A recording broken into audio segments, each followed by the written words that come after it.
这里是天天美食，大家好。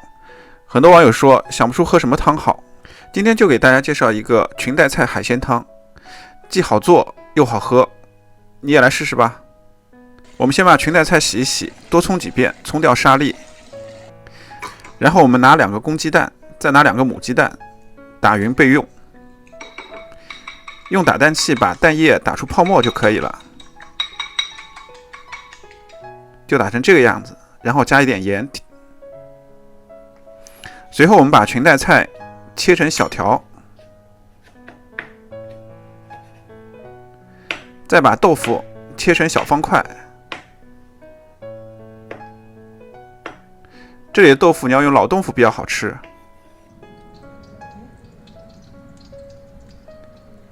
然后我们起油锅，等油锅开始冒泡以后，把蛋液放进去。在煎鸡蛋的时候，注意不要把固化的地方煎得太老。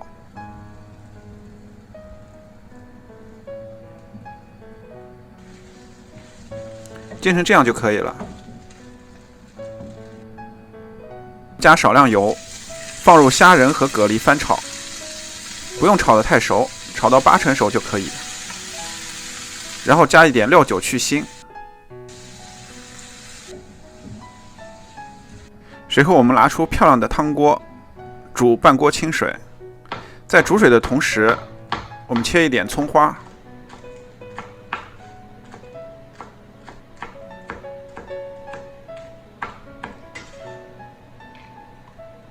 再把香菜切成末。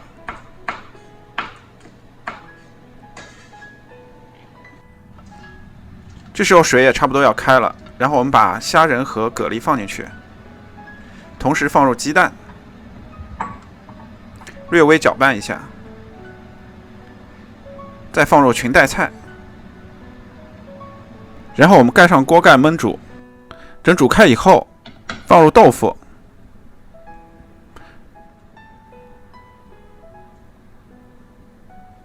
用汤勺把食材搅拌均匀，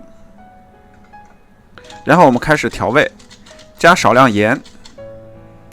少许胡椒粉，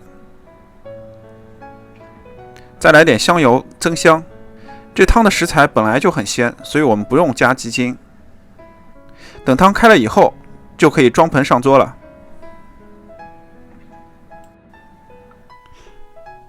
最后再加上香菜末和葱花，这样更好喝。